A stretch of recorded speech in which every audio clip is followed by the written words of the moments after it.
Well. Back for Q&A with Robin Altucher. Why did you choose I want to just say, Robin and I met, and then about 8 weeks later, to the day almost, we got married in the courthouse. And how long did it take you to change your name? Your name was Robin Samuels. You changed it almost immediately. Right. It was to a much better name than Samuels, Robin Altucher. Why did you change your name?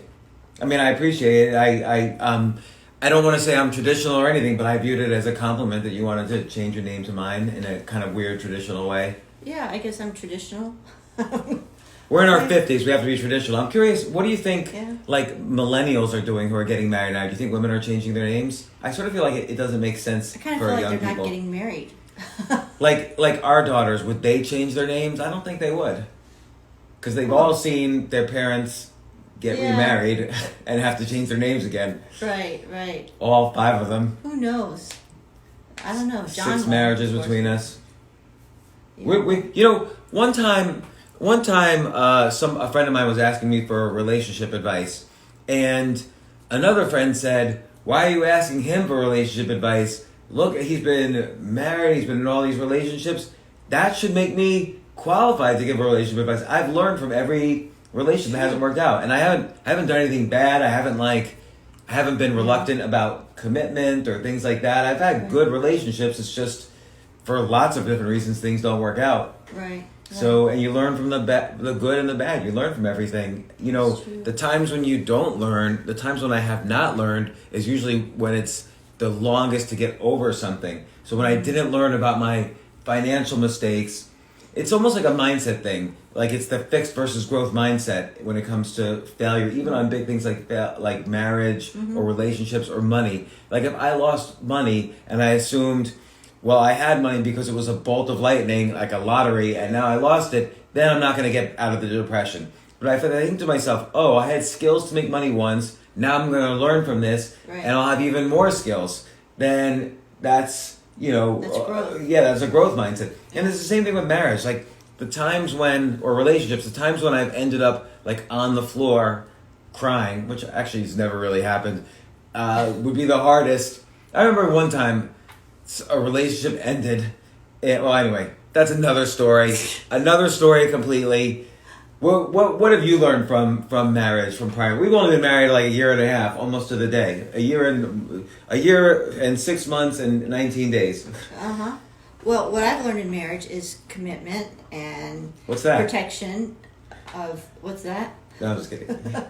Also, being protective of your spouse. I think that's really important. Being introspective and communicating with each other rather than having to go to a third party, I think is important to be able to do that with each other. I think by third party you mean like a friend. Like, oh my God, you couldn't believe what she did today. What should I do? Right. Or even a therapist, really. I mean, if you can work out things together, that's even better. I agree with that. Like, I don't like going. I remember in my last relationship, I would go to a therapist about the relationship, and it was always like, here's the thing. I think in general, humans are roughly computers. And so it was sort of like I would always go to the therapist and I would say, she did this. What should I do? And the therapist would say, well, if you do this, this might happen, then do this. If you do this, then this might happen, then do this. And it was like kind of like how you program a computer almost. And so I got tired of that, because if you need to kind of overcalculate so much, what should be a simple interaction with someone you're supposedly, building a life together with, then that's too much work. That's right. Like some things are hard points, meaning like just because there's construction on the highway doesn't mean you stop taking the highway. It means, you wait for the construction to finish, or you help with the construction or whatever. This analogy is going to totally fall apart. But if something's if there's like nonstop blocks, like there's red lights every block for miles, it's probably not a road you want to keep taking. Right. This analogy is completely like, do we need to plow this road? Like it's going to get sexual pretty quickly. So. No, you're right. I mean, I think it just should be instinctive. It should be it works best too when both parties are introspective in themselves, right? And step back and take a look at, okay, well, if he's doing this, why is he doing this? Or why am I doing this? Why am I acting this way? And then coming together. So all those layers should be thrown out, and it should be very raw in terms of communication with your spouse. I think that's a good way to put it. There's layers. So each one of us, we're just really this collection. We're like a bag of skin filled with anecdotes, right? So like something happens and we pull that anecdote out of this bag and like, oh my God, after this anecdote happened, which is similar to this, then XYZ happened. Yeah. You kind of have to start from scratch. And I think it's really important to realize, particularly when sometimes it's a natural thing. Sometimes I want something from you or you want something from me. And I think it's important to realize that ultimately, yes, I care about you, you care about me, I care about our kids, they care about me, they care about you. But ultimately, people very much care about themselves. Sure. So everybody wants to have their self-worth validated a lot. So whether it's your boss or your partner or your children, you don't like when I used to argue with Josie about you shouldn't go to college, her self-worth was not being validated. She was 15 or 16 years old. She would turn around and walk away. And it was a horrible persuasion technique to just tell her, Josie, I'm your father.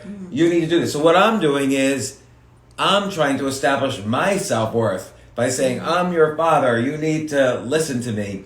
And she would just turn around and walk away because I just gave her this enormous power, like me trying to convince her that I have authority. You can't just yell at someone, I have authority over you. That's like a South Park episode. There's, I forget the quote. But you have to basically, and not in a manipulative way. It's got to be sincere, but you got to basically find out how to communicate so that you validate their self-worth and without losing status. Like, Josie, I admire what you're thinking long term about your job. Let's look at all the different possibilities, and then so you agree with. So, and this is a very important persuasion technique. I'll call it the agree plus one technique. So you agree with somebody, and then you ask a question. That's the plus one. You say, Josie, I agree with you that college has been used for 50 years to get jobs, but why is it the case that since 1992, young people's salaries have gone down? Like, if you're correct and college is necessary for a good job, why have basically every year with inflation adjusted, people ages 25 to 35, their incomes have gone down? Just tell me that, and then we can figure out maybe there's something they're doing wrong, and that you could, maybe there's a particular kind of college or a particular kind of major. So you ask a question, you always agree, give them validation and self-worth that, hey, you're right, college was used by people. It was used by me. I went to college. But why is this happening? And so you just ask a question that doesn't necessarily prove them wrong, but makes them think. So, if I say to you, or if you say to me, James, we love New York City. I know you love New York City, but let's say things are not open because of the pandemic through the winter. Would you rather, what do you think the average person would rather live in cold, or should we find someplace sunnier or a little more comfortable? It's kind of the agree plus one technique. I think that's a very powerful persuasion technique. So if you say, it's very powerful in politics, I don't know, like if Kanye, I'm going to use Kanye West as an example. Kanye West, by the way, let's just talk about Kanye West for a second. That guy is amazing. And I'm not saying he should be president of the United States, or he should, I don't know. His party is the birthday party. I want to join the birthday party. I love that. When you think of that's a powerful persuasion technique. He doesn't. I don't know what a Democrat or Republican. When I think of that, I don't know what that looks like. This seems fun. Right? But a birthday party, I know what a birthday party looks like. Yeah. It's everyone's wearing plastic hats and blowing on whistles or whatever, as things that go out, and there's a cake and there's candles and we dance and my friends are there and there's music and everyone's hugging me. Like, that's the birthday party. Yeah. Of course I gotta enjoy. That's also a powerful persuasion technique, which is you take something that's very common. A political party is very common. You add an image, a word to it that makes it very visual, and you make sure that it's very unique. So birthday party is an extremely visual image, and not only visual, but it's like tastes and sights and feelings in my heart. Neuroassociation to all that. And the other thing is, it's unique. No one has ever called a political party before the birthday party. Now, and then he did this. Did you see this? Did you see this? He did this rally last night, Kanye West, and several things happened in this rally. It's like amazing how much news, like even when Donald Trump, who's famous for creating news out of rallies, both good and bad, even Donald Trump doesn't generate this much news out of a rally. Kanye West goes to this rally, and first off, he says Harriet Tubman didn't free the slaves. And you even see in the video, like, people are videotaping him, and I watched one of the videos, and the woman was like, that's it, I'm out of here. And they left. He said Harriet Tubman didn't free the slaves. So, and then you think to yourself, is Kanye crazy? Why did he say that? Harriet Tubman, of course, is famous for building what's called the Underground Railroad. Slaves would escape and get to where she was on the border between the North and the South, and she would sneak them out of the South into the North, where they would begin lives as free people. Well, here's the interesting thing. Everyone is criticizing, but Harriet Tubman would not criticize him because he was right. Like, if you look at the history, just look up Harriet Tubman on Wikipedia. It doesn't take a lot of work. The slaves had already freed themselves. They were escaped slaves. So she didn't arrange for their escapes. She arranged for them to get over the border. She helped them get more free. And then she did, in fact, make sure they got safe and they were hooked up with jobs in the North, which is exactly what Kanye West said. He just said it in this provocative way, so everyone's yelling at him. But what did he do? He got in the news with it. If he just said Harriet Tubman was his hero, that would not have made the news. Instead, he said Harriet Tubman did not free the slaves. He's factually correct. Now, we don't learn it that way in school because school teaches us to be functional idiots, but Kanye West was smart. And then what did he do? He started crying about how he tried to convince Kim to have an abortion of North Kardashian, I guess. And he starts crying, and it's all over Twitter last night. Like, Kim, come get your man. He's just gone crazy. And then everyone's talking about mental illness and bipolar. Maybe he is mentally ill, maybe he isn't. Certainly half of the U.S. presidents have been mentally ill, like at least some kind of narcissistic disorders or whatever. But he wasn't mentally ill. He got in the news again. You see a video of Kanye West, one of the greatest entertainers in the world, crying like, I almost killed him. I almost killed her. Or whether it was a son or daughter, I forget. And he got in the news with it. And is he pro-choice or is he pro-life? We have no idea. He didn't give a political statement, but he got sympathy from both sides. And yes, he stated he doesn't want to fund Planned Parenthood. Planned Parenthood is not the go-to place for most abortions anyway. Back in the 70s, it might have been, when it was much more expensive.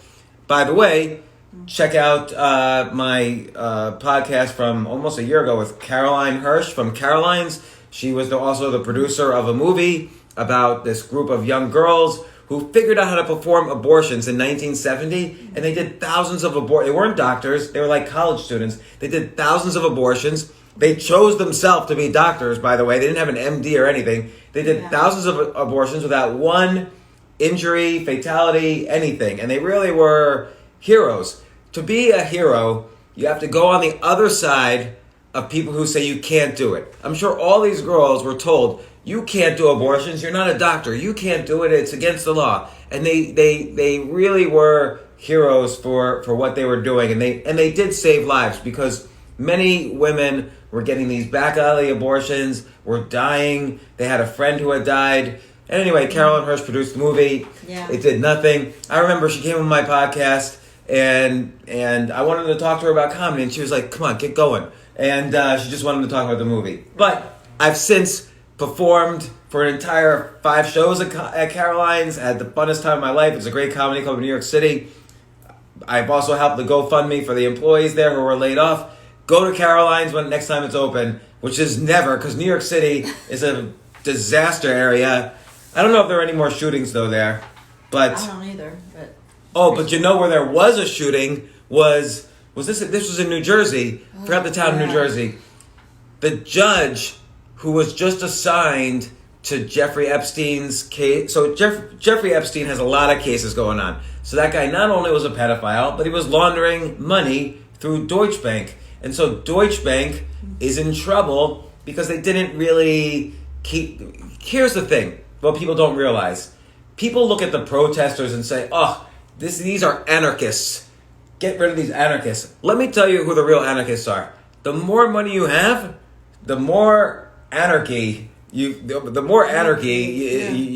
can do. You're an anarchist. The more money you have, the more you're an anarchist. A great example, someone was on my podcast last week, and in the middle of the podcast, I saw this guy walk by, and I realized it was Dan Bilzerian. If you look up Dan Bilzerian on Instagram, he's got 32 million Instagram followers. He has all these pictures of himself with girls with bikinis all lying around.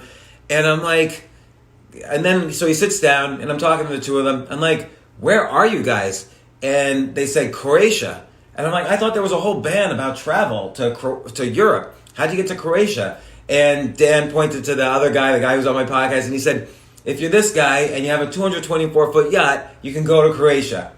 And so billionaires or millionaires or whatever are the anarchists. And I forgot what my initial point was with that. And so Epstein, the bank wasn't keeping track of all his money, so they're in trouble. So a judge was assigned the case. And what's really important is, they always say, if you want to know what the crime is, track the criminal or track the money. And so obviously, if this judge who was assigned to the case just 4 days ago, if she was assigned to the case, if she really tracked down where the money was coming from, where the money was going, was the money coming from an intelligence agency? Was it going out to this charity run by this guy or this secret company run by this guy? She would have found out a lot of things that we don't know yet about Jeffrey Epstein. And the people that paid him money. And the people that paid him, and the people that he paid, and the people that he was extorting maybe. Right. Who knows? Who knows? Would we see Alan Dershowitz? Would we see Bill Clinton, Donald Trump? Who knows who would we see? It goes all the way back to the 90s. And so 4 days after being assigned to this case, a man shows up at her door dressed in a FedEx outfit. The door opens. FedEx truck, right? So it's totally a planned operation. Her husband opens the door. The guy shoots her husband 6 times, kills her 20-year-old son. She heard the noise. She was hiding in the basement, fortunately, but it was sad. It's terrifying. It's sad that her son died, 20-year-old son. And then the guy left. He didn't go in the house. The guy left. Clearly, this wasn't like a random thing. No. So, and then, a couple people posted this. One friend of mine, check out Tim Dillon's account. Tim Dillon tweeted about this. And then people were like angry, like, come on, man, her 20-year-old son just died. Why are you tweeting about this? Or, come on, Jeffrey Epstein was just a random... She has many cases. Jeffrey Epstein was a random case. Really? Like, Jeffrey Epstein was on a suicide watch in a federal prison and still managed to commit suicide. Yeah. I'm not saying he didn't commit suicide, by the way. I always believe the simplest explanation. But that's a high-profile case. And Ghislaine Maxwell just got arrested, so this is high-profile. So this judge was in a very high-profile case where here's the sorts of names that I mentioned. Trump, Clinton, every famous actor, professor, whatever in the world. The Mossad, the CIA, the MI6, Prince Andrew, So clearly, this case is a little bit more important than the average case. It almost makes me think, like, who are these people who are trying to say Jeffrey Epstein's not involved in this? And his girlfriend was a double agent. I mean, she was a informer for MI6. She was everything for the Mossad. Like her dad was involved in, her dad was a billionaire, a publishing empire billionaire, and was very much involved in the establishment of and the ongoing growth of Israel. Not that I'm not saying anything about that, but her family was heavily involved in geopolitical activities for many decades. And then for her to be just caught in New Hampshire, like, oh, I was just hanging. Why didn't you guys call me? I've been here in New Hampshire all the time skiing. What's wrong with you guys? Like, she just happens to be found in the most obvious place in the world. Mm-hmm. Like, she couldn't hide any further. But again, it's the whole point. The billionaires are the anarchists in the world. The people. She thought she was safe because she had, intelligence behind her. The MI6 and maybe she is safe. CIA. Have you seen a mugshot? No. We saw mugshots of Jeffrey Epstein. We saw mugshots in 1994 of O.J. Simpson. How come we have not seen one mugshot of this woman? Like, what? Where did she go? She was giving intel to all these agencies. We think during the 90s. Yeah. Yeah, we think. We don't know. But anyway, that's horrible about this judge. But what it shows me is that there's nobody's like being discreet anymore. Like, it used to be something like this. Maybe she would be poisoned a little bit each day or something. Or I don't know, like the pandemic has just sort of cleaned everything out. Like, people now just say, screw it, I'm just going to go up to her house and shoot whoever answers. Like, there's no, like, obviously that's going to provoke a reaction, but people don't care anymore. Which leads me to Portland. So Portland now has an autonomous zone, the no-hate zone. Did they just move from Seattle to... Let's just go down. I think in Portland. And then the Raz guy, doesn't he have like a new hustle? Oh yeah. So update on the Chaz in Seattle, and then we'll answer some questions. Update on the Chaz. Let me just see. We have update on the Chaz. So the guy who was in charge of the Capitol Hill Autonomous Zone in Seattle, the newspapers called him a warlord, Raz Simone. He's just gone right now. Like, there's no tweets, no Instagrams. He was tweeting like 20 times a day.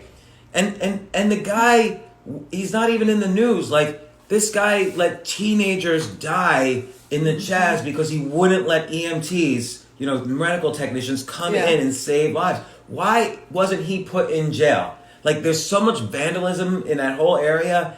Why wasn't he put in jail? Lives of teenagers... Black teenagers, by the way, are on his head, and he's not in jail. No one's looking for him. No one cares.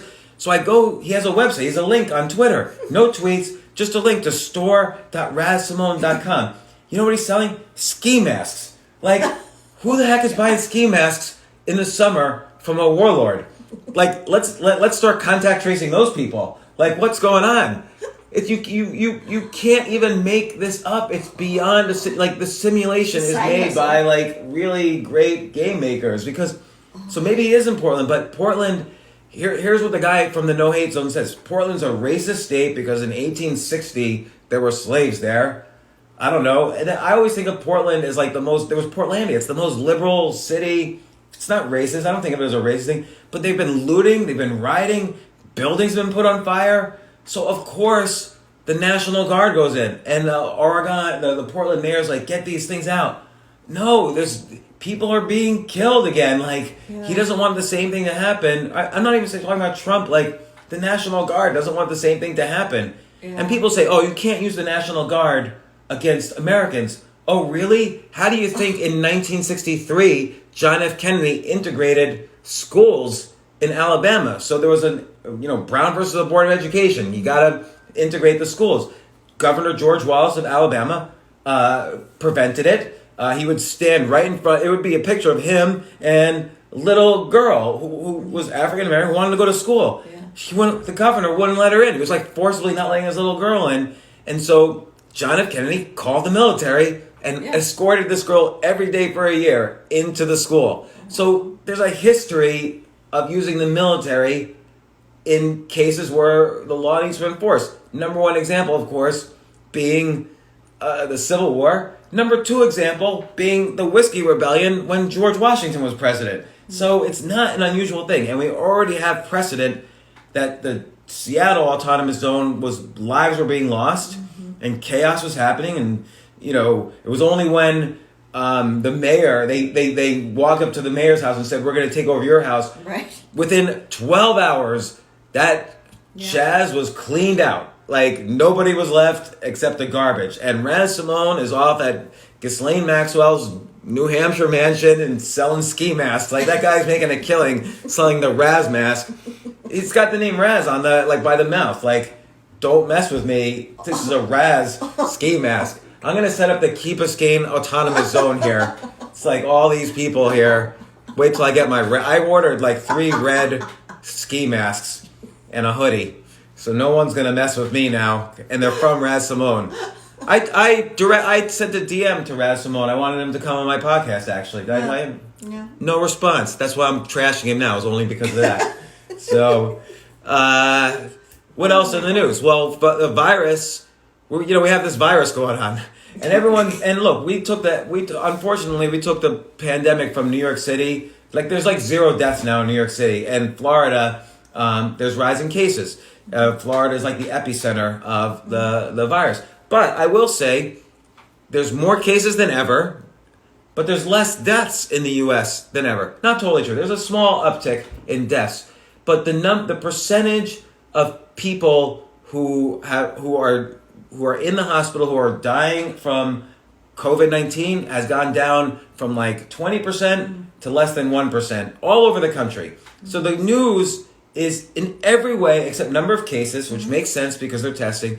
In every way, the news is good on the coronavirus. By September, October, look, I honestly, in March, everybody was here. I said by April 15th, we'd peak. We did. I said by June 1st, it'll be gone. It isn't. I was wrong. But it's at a low. And it's kind of like almost treading water here. But it's in different states, it's getting lower. And in Texas, or I think it was Arizona, they stopped allowing doctors to prescribe hydroxychloroquine. So there was a spike in deaths or hospitalizations. But now it's down because they're prescribing it again. And but of course, there's no double-blind study, so nobody will pay attention. You're not going to do a double-blind study in the middle of a pandemic. Like, you guys who are sick, we're not going to give you medicine. We're going to give you a placebo. You guys, we're going to give you the real. No one. It's unethical for doctors to do a double-blind study in the middle of a pandemic. That's why they're not doing that. And so everyone's saying there's not real science here. Yes, there is, but anyway, that's another story. Well, there is a good news about the vaccine from Oxford. So yeah. What's the news? Well, they found out that what they're using is giving antibodies and protecting. It's creating antibodies in individuals. The vaccine that they. So they're injecting like a weaker version or a dead version of the virus. I don't know. No. I'm a virologist, so trained on Twitter, so I could ask these questions. The stem cell, like they're using I don't really know exactly, but something from the virus. I got it.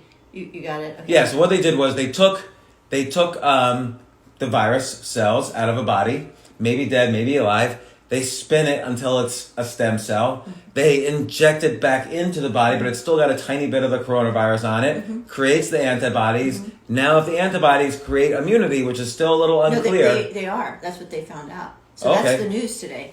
That's today? Yeah. So antibodies create immunity, and this vaccine has a novel method of putting antibodies into the body. And that's great. So that's good news. It's really great news. So, and they think that it's going to be. I think they ordered like 2 million vaccines. I guess. Oh, it's great. Yeah. So let's summarize: deaths down, hospitalizations down. We were talking to a friend of ours who's a doctor in Miami. He said 2 weeks ago the ICU was starting to fill up, but now it's going down. It's down 40% week over week, and hopefully that continues this week. Vaccine coming. That's great. That's great news. And also coming from England and Oxford, so that's even better. Rather than from China, I feel. Yes. It's more, I trust them more. Yeah, and I'm sure everyone's going to ask if there's like George Soros or Bill Gates involved, but whatever. And so that's good news. The other good news is retail sales are up, jobs are up. The economy is not great, but you care more about the direction than where it is. So obviously there's unemployment is much. In February, unemployment was at all-time lows. Right now, unemployment is higher, but the rate is going down, so it's the direction that's important. The stimulus is working. Will they do another stimulus package? I hope so. I think we need it. I think $2 trillion has been lost from the economy and only a minimal amount has been put back in, and yet we're still doing fine. What we're going to see in the next few months is that the earlier stimulus package is still slowly hitting the economy, and I hope they do another stimulus package of direct checks to people, and that will be an enormous surge in the economy. Yeah. It's a great time to start a business or to get skills. And again, we're entering into what I call the Great Reset. You need to develop two sorts of skills. You need to develop one of two sorts of skills, either hard skills that are technical, or soft skills, storytelling, marketing, copywriting, persuasion, creativity, or hard skills, programming, WordPress setup, YouTube setup, store setup. Here's a good idea for a business. And I told this to my daughter, who's never going to listen to me. First, I said to her, can you please set up a Shopify store? So it should be, Shopify seems really easy to use. I'm a technical guy, but you were right here, I tried setting up a Shopify store and I got stuck after about 10 minutes. And so I said to her, but then I gave up because my goal there was just to see how far I could get before I get stuck. That was like an experiment. So I told her, if you can get me over this 10-minute hump and finish building the store, I was in the process of uploading products. I had already made the logo, designed the logo, set up the template. Yeah. It was all set to go. I was going to put my credit card in. If you could set this up for me, then I'll pay you $1,000. But then I started thinking, Shopify is just one type of store. Like our other daughter, she has a store set up on Depop, right? There's another company that I'm an investor in, Poshmark. There's Etsy. There's Instagram, just set up Instagram shop. Pinterest, you can buy stuff straight off Pinterest. There's the Amazon Sellers Program. There's eBay. There's a dozen different mainstream online commerce sites. And here's the thing. Your local stores are closed and they're going out of business. So if you go to a local store and say, hey, I noticed you don't have an online store. You have an Instagram page, but you don't have an online store. Right now, everybody wants to buy locally because they don't want to waste the time, things getting shipped, or they don't want to travel to buy things. And they want to support local businesses. Set up online stores on every single platform. There'll be a one-time cost of $3,000 and then $100 a month maintenance, and I'll update up to 10 products a month maintenance. And then you know what you do? For store, and someone asked this on text. Someone was saying they have built up a community in social media and wanted to know how to monetize it. And I think this is a great question. So I was going to talk about newsletters today, but online communities and online paid communities are extremely important. And I was just thinking, actually, that I should talk about this. So give me 1 second where I find my notes on this. And it's online communities. Let me see where I am.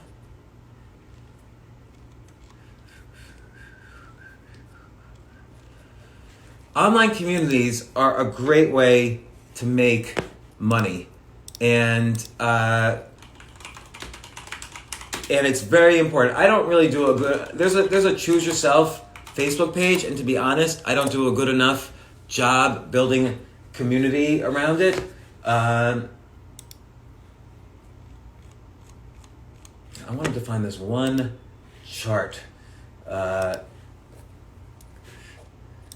about Harley Davidson and their communities. But I'm in a lot of really good communities online, and the people are really helpful to each other.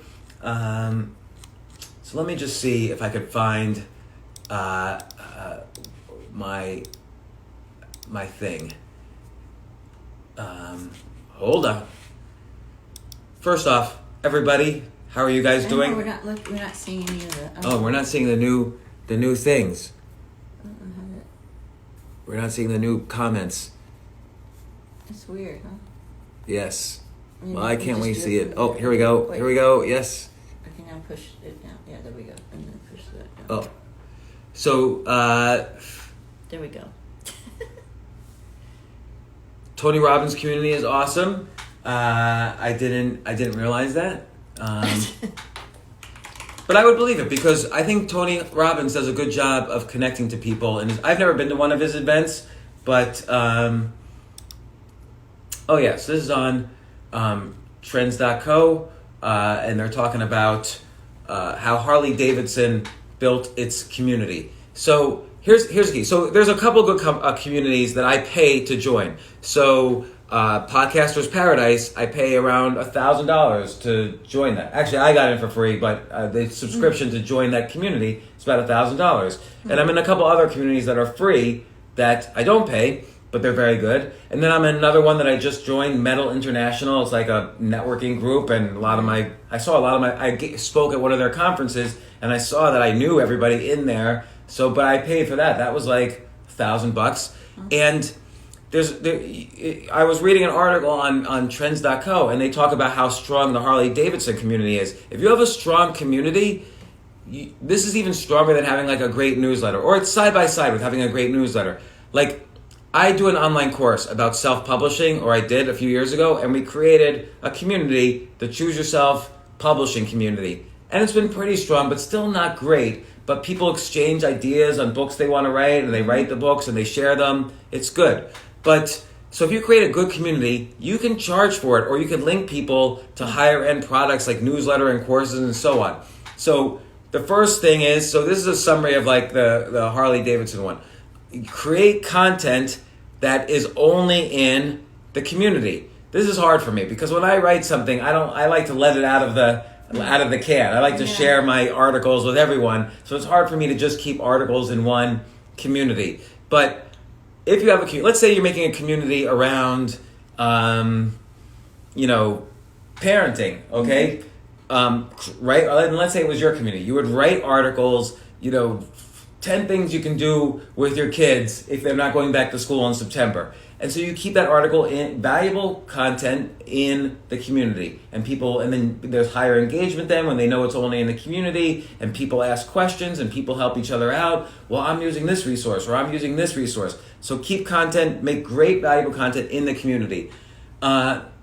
Connection, and this is every community I'm in, like IDW, Metal International, Podcasters Paradise, even the Trends community. Whenever I join a community, I always notice, or whenever I see other people join, the moderator of the community says, "Hey everybody, James Altucher just joined. Let's everybody welcome him. And James, maybe describe yourself a little bit and what you're interested in getting out of this community." And another friend of mine, you have to moderate too what people ask for. You don't want people to spam a community. So, for instance, one friend of mine, Jason Gaignard, he has a networking community. It's the mastermind events. And every comment posted has to either be a give or an ask. So, I'm going to give you free coaching about setting up a podcast. So people might say that. And then they'll list, their qualifications and like, you could contact me here. Or it's an ask. Like, does anyone know XYZ, I want to ask him to come on my podcast. There's no promotion though allowed. Any promotion is deleted. And so it's give or ask. There's no take. Yeah. And events. So the IDW event we're in, which limits its group to 250 members, every Friday they have a Zoom event where somebody's singing, someone's performing a monologue, someone's giving a lecture about what's happening politically or the virus. I often give talks about my epidemiology background and the virus. So member visibility, which is you get different people in the community to tell their story. So I see that a lot in the trends.co community, which is, oh, so-and-so built this business and sold it for $30 million. Tell us your experience. Boom. And you can't get that anywhere else. Perks. So I haven't seen this in a community, but hey, if you're a member of the Stand Up New York community, we should do this. I should create a comedy Stand Up New York community on Facebook. Hey, if you're in the community, you get to go to Stand Up New York for free, or you get 2 drinks for free. So perks are good in a community. Courses are good. Swag is good. Gamification is great. I learned this in 1991. Before the web was happening, I helped build the Internet Chess Server, ICC, the Internet Chess Club. And gamification was everything because it was about a game. So your rankings, you would get just addicted to, oh, am I getting rankings or not? Yeah. How do you think So Instagram cool. and Facebook make money? So Instagram, let me ask you guys this. What is the product of Instagram? I'm just going to wait for anybody to respond. Maybe nobody will respond. So when I ask that question, most people say, well, obviously, people could upload and keep track of photos. Photos are the product, and photo albums are the product of Instagram. That is not true. Imagine yourself as a farmer, and you put seeds on the ground. They're saying ads. Oh, so ads are not the product. Ads is the business model, but that's a good answer though. Ads are the business model, and that's how they generate revenues. Instagram is basically an advertising agency, just like Google, just like Facebook. It's kind of an outgrowth of, it's like internet meets ad agency equals Instagram. But the real product of Instagram is likes. So someone said that. Okay, good. So and not even eyeballs. The real product of Instagram is likes. You use photographs to fertilize your area, fertilize your page, and then you're harvesting the likes. You're trying to generate as many likes as possible because likes they make you feel good. They give you dopamine. Your photographs don't give you dopamine. You already took them. You already had the experience. You're just uploading them on Instagram. And then what do you do after you upload a photo on Instagram? You go back again and again. How many people liked it? How many people engaged with it? Likes are the product of Instagram. The more likes Instagram has, the more money they make. So don't ever forget that. It's not about, hey, I want to share with the world this picture of me on a boat. It's more like, I want to put this out here, this fertilizer, so that later I could feel good because everyone else is validating me. So likes is the method by which you feel your self-worth grows on Instagram. And then how do you feel when somebody else gets more likes than you? And someone says comments. It's also comments, engagement in general. But I find that I, for myself, notice my likes and followers more than I notice my comments, although that's important too. And someone says vanity metrics. All these things are vanity metrics.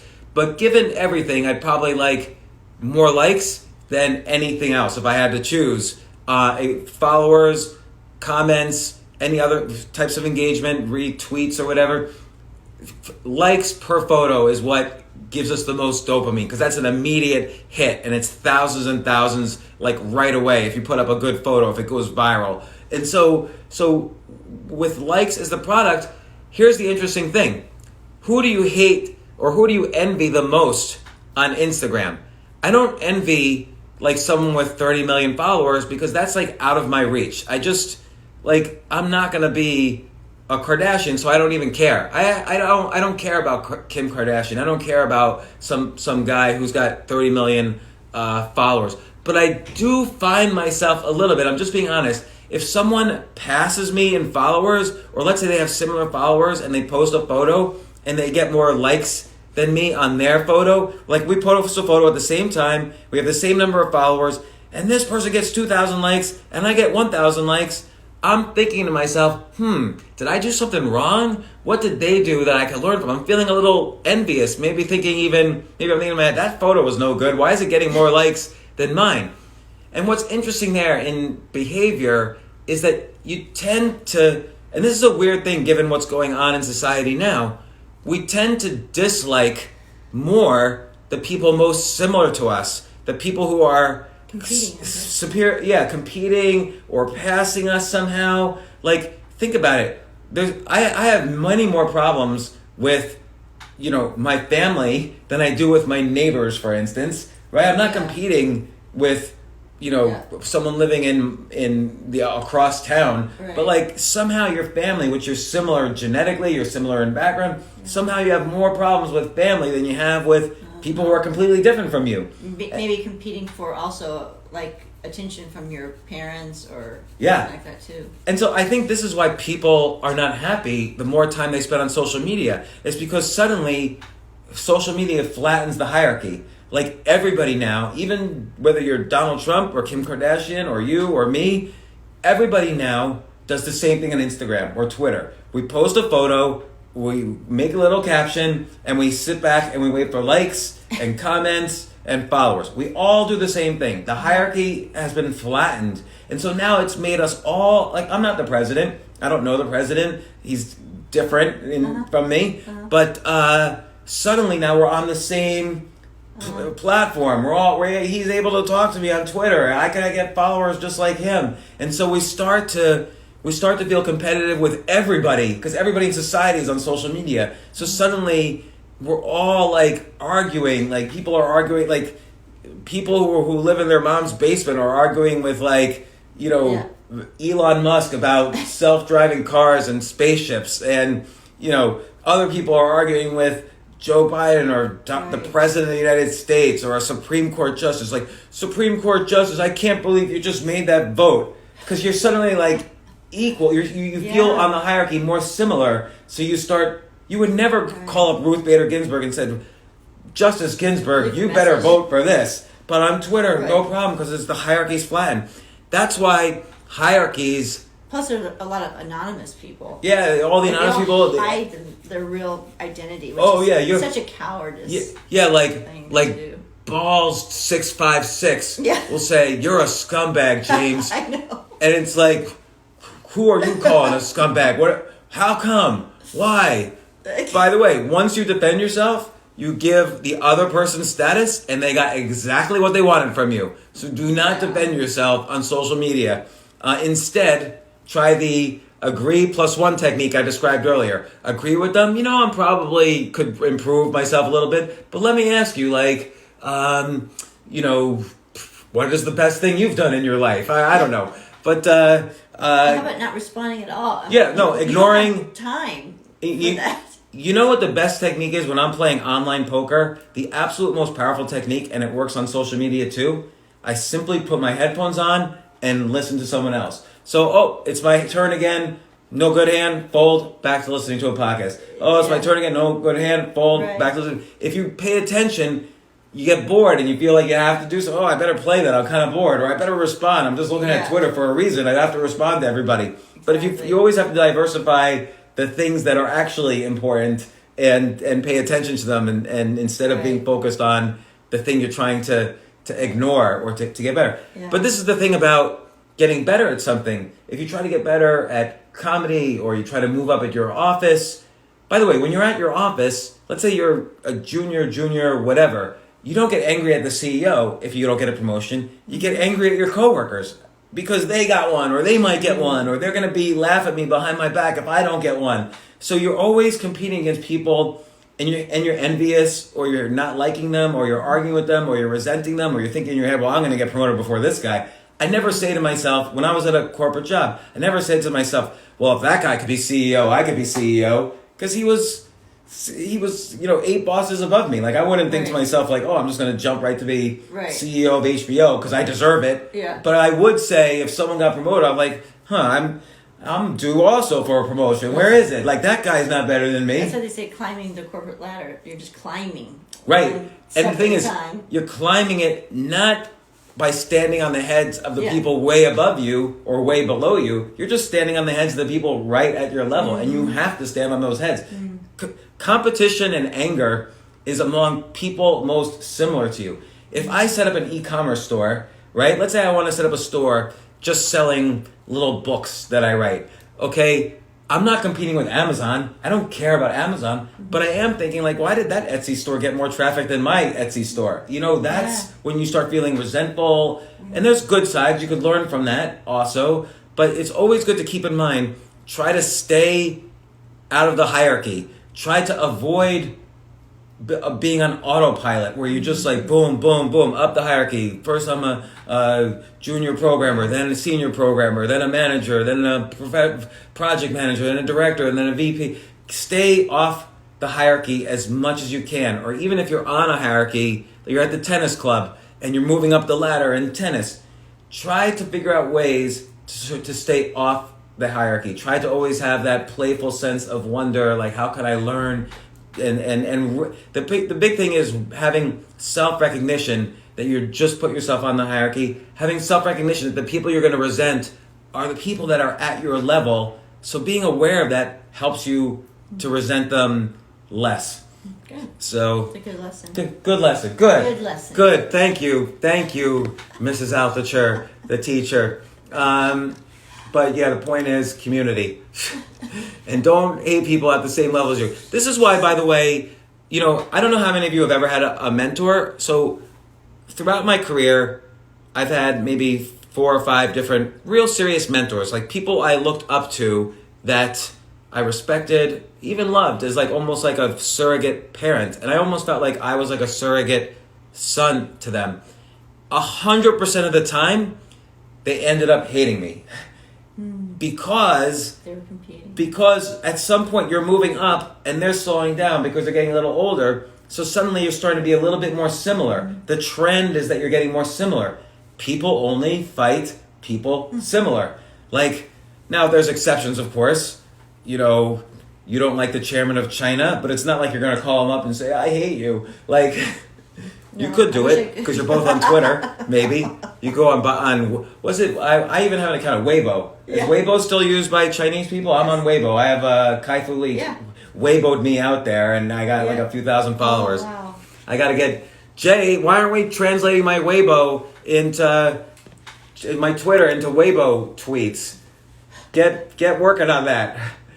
Are Malaysians part Chinese? Did you come from China? They are. It's like the Chinese went up to Malaysia? There you go. Did Genghis Khan unify them all? No, I don't think so. We only learned this in history 6,000 times, but history is useless. So, some questions I'm going to answer because we only have a few minutes left. Here's a question for you. All my life, I've struggled with caring too much about what others think. How can I go about caring less about what others think? So I've just described a technique, which is recognize you only really care about what others think when you're kind of in the same class as them, the same status on the hierarchy. So remove yourself from the hierarchy. No matter what you do, always differentiate yourself. Always say, how can I avoid competition, which takes up too much of my resources and my brain, to be different. If I'm different from everyone else, I don't have to focus on what they're doing. I can just focus on what I'm doing. Of course, there's the cliche, no one's thinking about you as much as you are, but who knows, maybe it's true. You know what? Everyone, when you ever go to a party and you don't want to dance because you're thinking, oh, everyone's looking at you. You like to dance at a party though, but I'll think it. And you know what? Here's the truth. I look at other people dancing and I'm thinking to myself, that guy's an idiot. He should not be dancing. I really am thinking, like he was thinking beforehand, no one's really thinking about me. Yes, they are. I am looking at you right now. I am staring at the way you're moving. You've got the white man rhythm, whatever that is. I'm being racist against white people. It's okay, I'm Jewish, so not entirely white. But, and you're allowed to be racist against white people now, apparently. So, you are white. No, I'm Jewish is different. I'm Semitic. So, so the key is just try to now that you know this dynamic exists, try to even write down on your 10 ideas a day, what are all the ways that I'm different? Or, if you're worried about dancing, take a dance class online. My favorite is, I take these classes, go to YouTube and Google Poppin' John, and he will teach you pop and locking and waving and breakdancing tutorials. They're great. I love this guy, Poppin' John. But the thing is that they're talking about everything, not just dancing. Right. So, but in general, I'm saying remove yourself from the hierarchy and differentiate yourself. So another thing I try to do is, first off, there's a lot of things. Again, everybody cares about their own self-worth. Even if they care about you, it's like 5% you, 95% their own self-worth. Best case. So if you're always thinking to yourself, okay, maybe this person's watching me, maybe I'm worried what they think about me, but what they really worry about is they might not like me because they want to join the group of all the people laughing at me or I see this on Twitter all the time. Yeah. People say crappy things about me, because then they join the group of people, like they think their other Twitter followers will laugh with them or whatever. It's only about their self-worth. So if you reward people, not for bad behavior, but if you just always think about the people who you're worried about and make sure you don't pander to them. You don't say, "Oh man, you're so great." You do a little research, find like, "Hey, I hear, you use the Benjamin Franklin technique. I hear you like Ernest Hemingway. Do you happen to have a copy of Farewell to Arms? I'd love to borrow it." Now you've validated their self-worth a little bit, and you're asking them a favor. So the Ben Franklin bias is, if they do the favor for you, they become the sort of person who does favors for you, so they become more inclined to like you. So there's just be aware that they're worried. The reason anyone thinks about you is they're thinking about their own self-worth first. So always acknowledge that. Again, you don't pander, you be sincere, but do the research so you could communicate to them and so on. It's about confidence in yourself, right? So it's good just to humanize people. Like if you're worried about somebody, not liking you, or you're just self-conscious around them, you really need to stop and think, what is it about them that really makes you nervous, or why do you care? And then you need to really think about it. And are they acting a certain way? Well, if you understand why people act a certain way, like if they're rude or if they're just loud or whatever, there's always a reason why they're acting that way. So when you really understand how people work, right, it really does help you humanize people. And so then you're not nervous as much because they're just like you. Yeah. Does that make sense? I always... Without really, thinking about, how to do things. It's just like you really... Like bullies. I tell my kids, the reason why they're bullies is that they are insecure. Or if someone is rude and says something on my Facebook or whatever, I know that person is not a happy person inside. So I kind of feel sorry for them. You know what I mean? If they say something. So you got to look at it that way and humanize them. Right, and I think you that's true. You have to humanize them. I think the worst thing you can do is pander to them, like, hey, Johnny, you're great, or hey, Jackie, you're great. Yeah. Then the second worst thing you can do is try to validate yourself, like try to brag, like, hey guys, guess what I did this weekend? I won the miniature golf competition in my yacht club or whatever. Like the worst thing you can do is try to brag or pander. But if you do your research on them, you can find information about them and ask them about it, and that builds their self-worth. The other thing that's good is to completely ignore them. Is to put on the headphones and just ignore them, because nobody likes being ignored, because again, their self-worth is affected. Yeah. So they'll try to validate themselves for you. So, or you can do what's called qualifying them, like,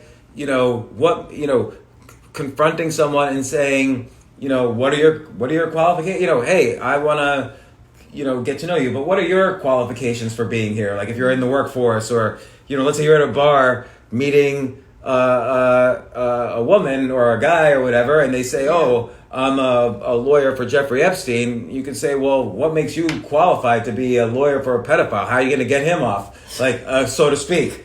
You think that's pun intended? A friend? So that's not a very good thing to say, to make friends with but lawyer. I know what you mean. True. I was making an extreme example. Make them qualify themselves for you. Don't try to qualify yourselves for them, because that's the status direction. But it's basically, if you just sit back and just... Probably the best thing in that case is to ignore them. You're Jeffrey Epstein's lawyer? Forget it. See you later. I'm going to meet my husband anyway, James, because he's home wondering where the hell I am, and I'm hanging out with a pedophile's lawyer. So we got 1 minute left. I had more questions to answer, so we'll be back tomorrow. I think we're going to be doing these probably 3 times a week. And then Friday, I was going to describe more completely about newsletters, and I'll go over community a little bit more tomorrow and how to monetize communities. I think what I'm going to do is every Friday on my podcast, I'm going to release a podcast called Side Hustle Fridays. And the very first one is going to be about newsletters. So I don't know yet if it's going to be this Friday I'm going to release it or next Friday. But thank you all for coming here, trying to build a community for these Q&A podcasts. These Instagram shows I'll put on my feed, but then also Jay's going to put on the podcast. And we have I'm interviewing Andrew Yang in 2 days. I'm very excited about that. So if you have any questions for me for Andrew Yang, let me know. And see you guys later. See you guys tomorrow.